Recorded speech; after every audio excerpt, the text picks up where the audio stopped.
लेकिन कदापि भी ये बात हमारे मन में नहीं आती, क्यों? तो महाराज सुना रहे थे कि एक बार एक संत बच्चापन से और बुढ़ापे तक, जैसे आप लोगों की और हमारी तो आएगी अभी बुढ़ापा, तो उनका जीवन केवल ऐसे ही व्यतीत हुआ कि गोपाल जी की सेवा करते करते करते करते 80 साल के हो।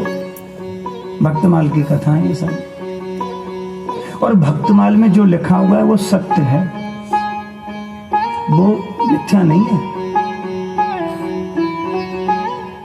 तो बच्चापन से, बालकाल से और बुढ़ापे तक जगन्नाथ जी की सेवा करते करते करते करते महाराज जीवन व्यतीत हो गया।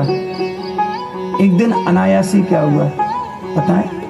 कि बीमार पड़ गए। विचार कीजिए कि हम जैसे लोग अगर बीमार पड़ जाएं, कोई दुख दारिद्र आ जाए तो भगवान को ही कोसते हैं, अपने कर्मों की विडंबना नहीं देखते। प्रभु आपने दिया, मैं इतने दिन से सेवा कर रहा हूं, है कमाल कर दी आपने। और कोई जब प्रभु का प्यारा बीमार होता है तो पता है क्या कहता है वो, कि बहुत अच्छा किया आपने बीमार कर दिया, कुछ समय भजन करने के लिए तो मिल गया, नहीं तो दुनिया वाले कोई पैर छू रहा है, कोई हालचाल ले रहा है। महाराज बड़ी विडंबना है।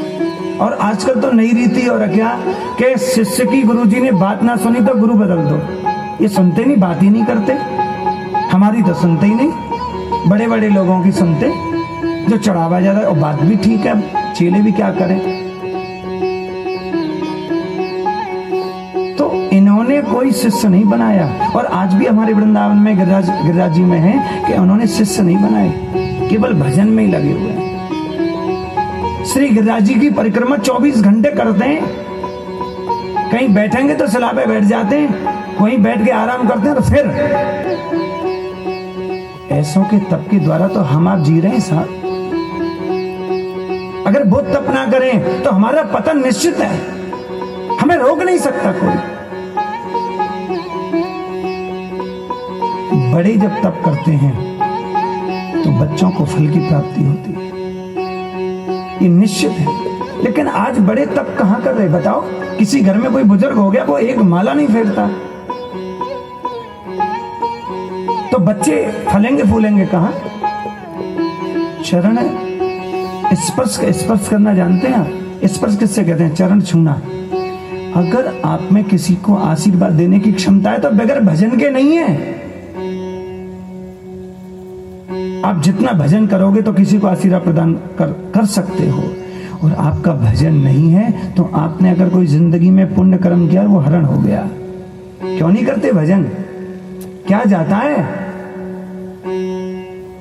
और ये सब शास्त्र ही तो सिखा रहे हैं कि भजन करो, बगैर भजन के छुटकारा नहीं है इस देह का। तो संत महाराज बचपन से और बुढ़ापे तक केवल गोपाल जी की सेवा, जगन्नाथ जी की सेवा करते थे। एक बार बीमार हो गए, और बीमार कैसे हुए? अचेतन अवस्था में महाराज अचेतन हो गए और पड़ गए। प्रभु ने सोचा कि बाबा तो बीमार पड़ गए, और अब जाकी सेवा कौन करेगा भैया? ये ब्रज भाषा है, या की सेवा कौन करेगा? तो जगन्नाथ जी प्रकट हुए और बाबा की सेवा करने लगे। ऐसा बताते हैं कि 15 दिन तक बाबा की सेवा हुई। भक्ति वो शक्ति है भक्ति में जो परमात्मा को बैकुंठ से खींच लेती है साहब। और परमात्मा तो कहीं गए ही नहीं, हरिव्यापक सर्वत्र समाना। कहाँ है परमात्मा? जब रामचरितमानस कह रहे कि हरिव्यापक सर्वत्र समाना, तो मेरे और तुम्हें सबके अंदर है, तो खोजने की जरूरत ही क्या है? यहीं बैठा हुआ है। लेकिन खोजे कैसे? बुराइयों में खोजते हैं हम। देखते कैसे हैं? नजरों में दोष लगाकर देखते हैं, कपट व्यवहार करके देखते हैं। क्यों? इतना सुन लेने के बाद में भी हमारी बुद्धि काम नहीं करती। तो महाराज जी बीमार हो गए और पड़ गए। 15 दिन तक एक बच्चे ने सेवा करी। बच्चे के रूप में जगन्नाथ जी आए और सेवा करने लगे। जब अचेतन अवस्था आ जाए तो लैट्रिन और बाथरूम साथ खाट में ही हो जाते हैं। बिस्तर पे ही निकल जाते हैं। प्रभु ने आकर उनकी सेवा करी। जब शरीर स्वस्थ हुआ तो प्रभु जाने लगे। बाबा ने कहा रुको महाराज, मैं जानता हूं आप कौन है, छुपने की जरूरत नहीं है आपको। क्यों? क्योंकि मैंने जीवन प्रयत्न मैंने देखा है, मैंने आज तक कोई शिष्य नहीं बनाया। अगर शिष्य बनाता तो कोई सेवा करता मेरी। मैंने तो आपकी सेवा करी है और आप स्वयं एक बालक का रूप लेकर मेरी सेवा करने आए हो। मैं जानता हूं, जाने की जरूरत नहीं है आपको। मुझे ये बताकर जाओ